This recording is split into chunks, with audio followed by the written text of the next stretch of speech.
जी, अस्सलाम वालेकुम students. Magic square की कुछ बच्चों ने रिक्वेस्ट की थी कि ये समझ नहीं आ रहा हमें। अच्छा, इसके लिए सबसे पहले तो आपको टू डायमेंशन रे का पता होना चाहिए।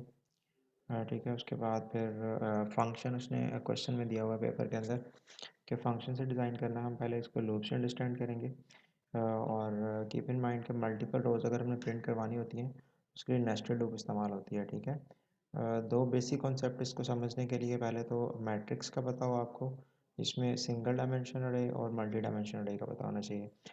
और नंबर नेक्स्ट पे नेस्टेड लूप आपको समझ होनी चाहिए। ठीक है, I will try my best कि आपको टोटली फ्रॉम द स्क्रैच, अगर नेस्टेड आपने नहीं पढ़ा होगा या अरे का आपको नहीं पता तब भी आपको इस चीज़ की समझ आ जाए। पहले हम लॉजिक बिल्डअप करेंगे जी। सबसे पहले तो मैं आपको कॉन्सेप्ट दे रहा हूँ कि मैट्रिक्स है क्या। सपोज़ कर लें हमारे पास नंबर ऑफ़ एलिमेंट्स अगर 2 है, 3 है और 4 है। उसके बाद 1 है, 2 है और 3 है और 5 है, 6 है और 7 है। ये इस तरह से डाटा आइटम अरेंज्ड है।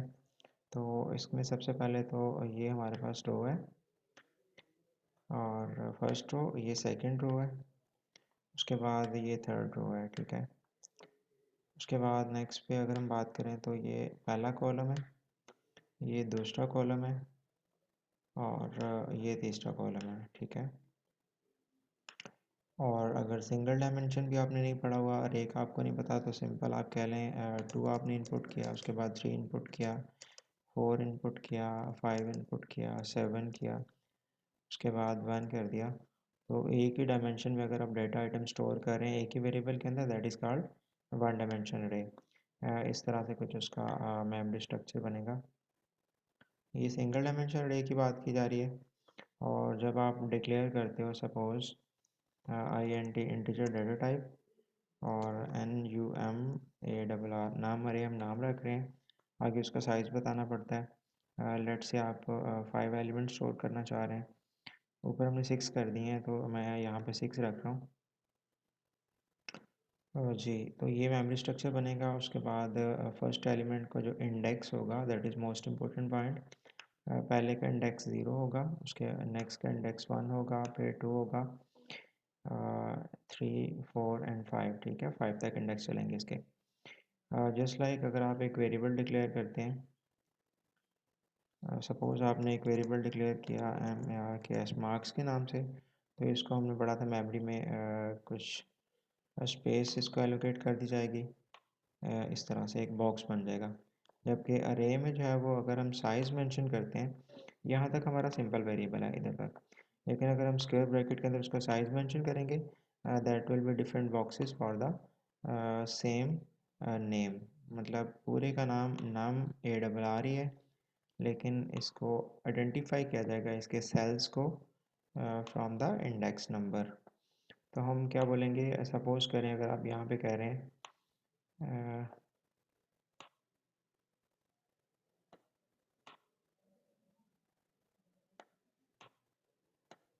आप कह रहे हैं कि नम इंटू ज़ीरो में आपने 2 स्टोर करना है, तो किस तरह से लिखा जाएगा। असाइनमेंट स्टेटमेंट आपको बता रहा हूँ। Num A double R into zero is equal to 2। ठीक है, तो मतलब 2 जो है वो फर्स्ट वाले बॉक्स में, मतलब ये पूरी अरे का नाम क्या है, नाम अरे ए डबल आर हमने नाम रखा है। उसके बाद इंटू ज़ीरो का मतलब आप इस बॉक्स को एक्सेस कर रहे हो, उसमें डाटा आप स्टोर कर रहे हो। अगर आप लिखेंगे सी आउट, उसके बाद num A double R into suppose let से आप यहाँ पे लिख देते हो 4, तो इसकी आउटपुट क्या आएगी। जी, इसने कहा कि नाम इंटू ए डबल आर में जाएं और 4 पोजीशन पे, मतलब यहाँ पे जो भी डाटा पड़ा है वो डिस्प्ले कर दें, तो आपको 7 आउटपुट नज़र आएगी। ठीक है, इस बॉक्स में 7 पड़ा हुआ है। तो ये डिक्लेयर करने का तरीका है सिंगल डायमेंशन अरे, ये डाटा उसमें असाइन करने का तरीका है। लूप से भी हम इनपुट कर सकते हैं।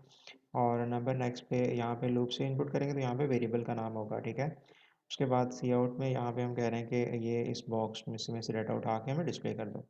इसी तरह से अगर हम बात करें टू डायमेंशन अरे की, तो यहाँ पे इंडेक्स हमारा होगा 0, उसके बाद यहाँ पे इंडेक्स होगा 1 और इधर इंडेक्स होगा 2। और इसी तरह से इसका इंडेक्स होगा पहली रो का 0, उसके बाद नेक्स्ट रो का 1 और नेक्स्ट रो का 2। अगर आप इस वाले एलिमेंट को एक्सेस करना चाह रहे हैं, इसका इंडेक्स क्या बनेगा, 1 × 1 मतलब 1, 1 बनेगा। इस इंडेक्स को अगर आप एक्सेस करना चाह रहे हैं तो 0, 0 इसका इंडेक्स बनेगा। Intersection of column and row is called cell हमने पढ़ा हुआ है। उसके बाद अगर आप इस वाले इंडेक्स को, इस वाले एलिमेंट को एक्सेस करना चाह रहे हैं तो इंडेक्स का बनेगा 2, 2। ठीक है, तो एक हम फार्मूला यूज़ करेंगे, डायगोनल को भी हमने ऐड करना है, उसके बाद इस रो को भी ऐड करना है, इस रो को भी, इस रो को भी, इस वाले कॉलम को भी, इस वाले कॉलम को भी, इस वाले कॉलम को भी। अगर इसका आंसर सेम आते हैं that is the magic square.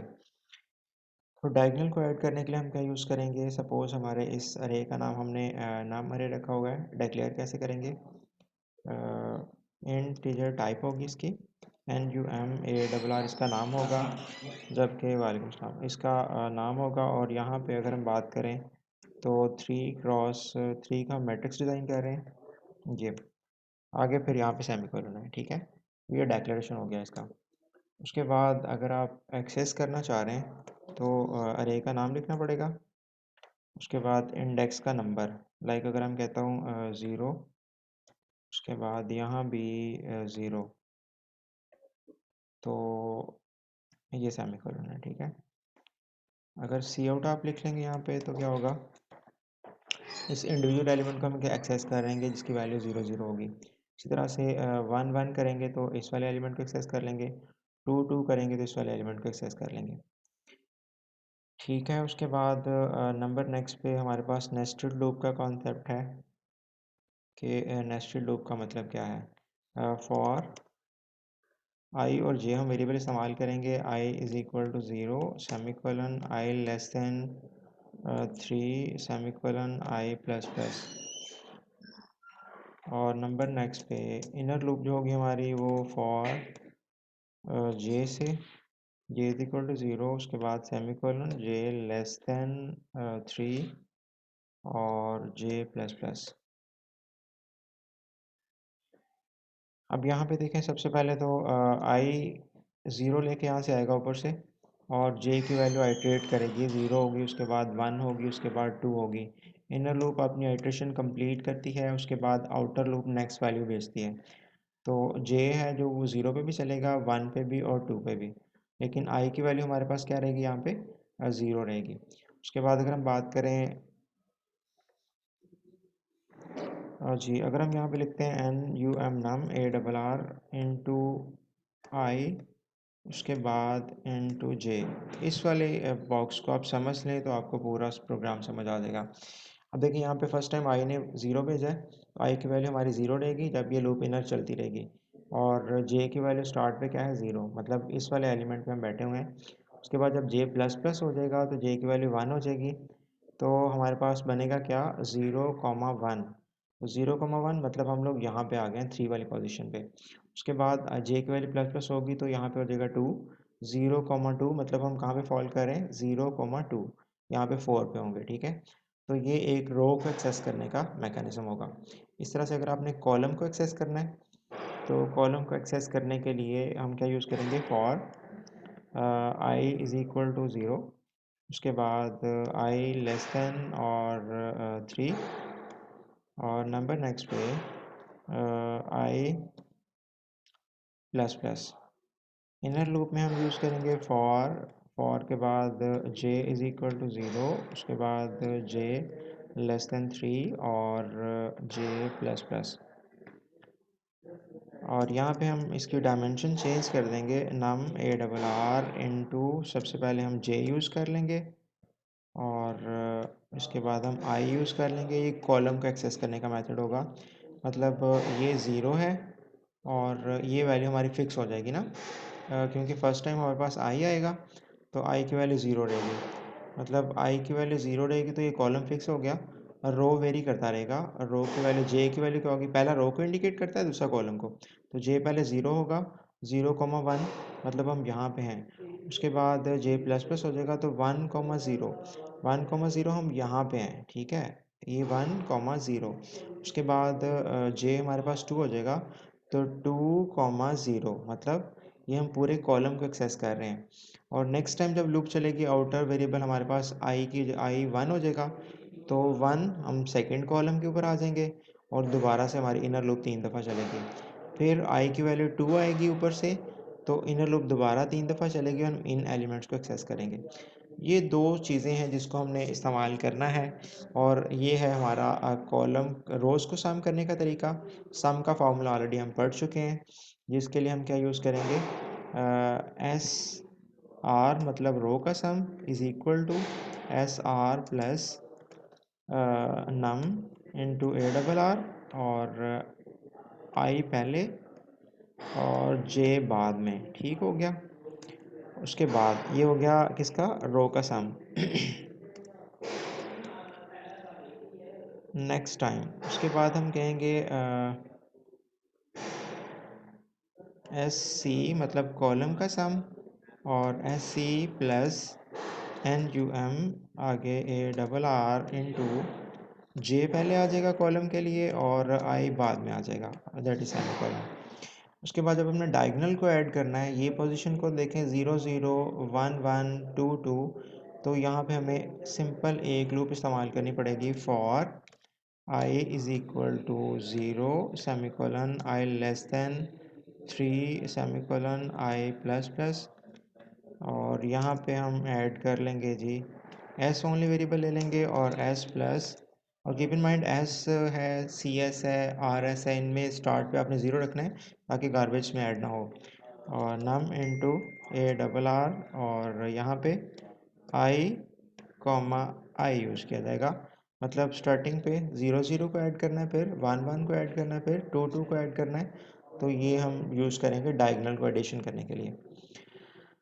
Ji programme जो मैंने डिज़ाइन किया उस पर देख लेते हैं।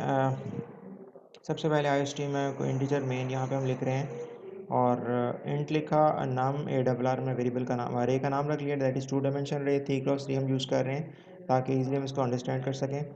उसके बाद आई जे लूप वेरिएबल्स हैं जो कि नेस्टेड लूप में इस्तेमाल होंगे। S for the diagonal sum, R और एस रो का सम, सी एस कॉलम का सम, और पी इज इक्वल टू 1।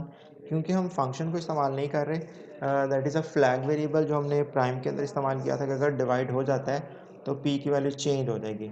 मतलब अगर वो सम बराबर नहीं आता, रो का सम डायगोनल के बराबर नहीं आता या कॉलम का सम डायगोनल के बराबर नहीं आता, तो पी की वैल्यू 1 है जो वो 0 हो जाएगी। तो हमें पता चल जाएगा कि वो चीज़ इक्वल नहीं है, that is not a magic square.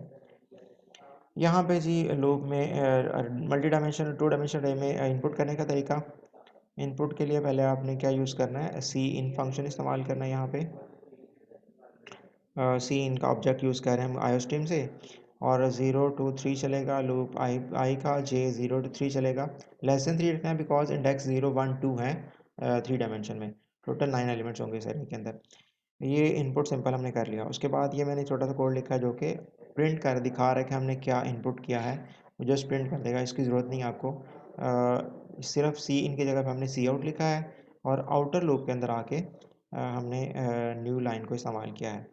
अब सपोज कर लें आप लोगों ने पहले 1 1 1 इनपुट किया, फिर 2 2 2 इनपुट किया, फिर 3 3 3 इनपुट किया इस वाले बॉक्स में। तो यहाँ पे देखें सबसे पहले आई नम अरे आई की वैल्यू फर्स्ट टाइम क्या होगी 0, और जे की वैल्यू 0, फिर 1, फिर 2। मतलब पहली रो को प्रिंट कर देगा। जब पहली रो प्रिंट कर देगी ये वाला लूप, तो नेक्स्ट बाहर जाके आउटर लूप में नेक्स्ट लाइन हमने यूज़ की है ताकि वो नेक्स्ट लाइन पे कर्सर शिफ्ट हो जाए। और जब आई की वैल्यू चेंज होके आए, मतलब वो नेक्स्ट रो प्रिंट करने लगे, तो यहाँ पे नेक्स्ट लाइन पे शिफ्ट हो जाए। ठीक है, उसी तरह से नेक्स्ट यहाँ पे आई की वैल्यू पहले 0 होगी, फर्स्ट रो चलेगी, उसके बाद सेकेंड रो चलेगी, फिर थर्ड रो चलेगी। तो ये सिंपल आउटपुट दिखाने का, ये इनपुट लेने का तरीका और ये आउटपुट दिखाने का तरीका। इसी तरह से हम रो का सम हम अगर करना आ जाए हमें, तो हम दो मैट्रिक्स को ऐड भी कर सकते हैं, ए मैट्रिक्स ले लें, बी मैट्रिक्स ले लें, दोनों के सेम एलिमेंट्स को ऐड भी कर सकते हैं इसी लूप के अंदर। जी बच्चे नेक्स्ट डायगोनल का सम हम कर रहे हैं, 0 से लेकर 3 तक लूप चल रही है, और सिंगल लूप मैंने बोला था इस्तेमाल होगी, जबकि आई मल्टी टाइम इस्तेमाल होगा। 0 0 को ऐड करने जा रहे हैं हम लोग, और टॉप पे आपने एस को 0 रख लेना है ताकि इसमें गार्बेज ऐड ना हो। ठीक है, एस इज इक्वल टू 0। वैसे बाय डिफ़ॉल्ट इंटीजर वेरिएबल में आपका कंपाइलर जो 0 स्टोर कर देता है। उसके बाद रो सम अगर करना है तो दो लूप इस्तेमाल हो रही हैं, आउटर लूप 0 से लेके 3 तक, और कीप इन माइंड के 3 रोज़ को आपने ऐड करना है। दैट्स वाई आउटर लूप के अंदर आके बॉडी के अंदर आपने 0 स्टोर करना है हर दफ़ा। ये एक रो को हमने ऐड करके चेक करना है क्या वो ऊपर जो एस कैलकुलेट किया है ये वाला इसके बराबर आता है। फिर दोबारा नई रो को सम करना है तो फिर उसे 0 से इनिशलाइज कर देना है, ठीक है। जे इज इक्वल टू 0 3, और फार्मूला मैंने बता दिया, row sum is equal to row sum plus number into I और जे को ऐड करना है रो के लिए। उसके बाद अगर आपने जी जब एक रो को कंप्लीट कर लिया, हमने सम कर लिया, तो इफ़ फंक्शन यूज़ किया हमने। इफ़ कंडीशन कह रही है कि अगर एस जो डायगोनल सम था वो आर एस के बराबर नहीं है तो क्या होगा, पी की वैल्यू को हमने चेंज कर दिया, ठीक है। उसके बाद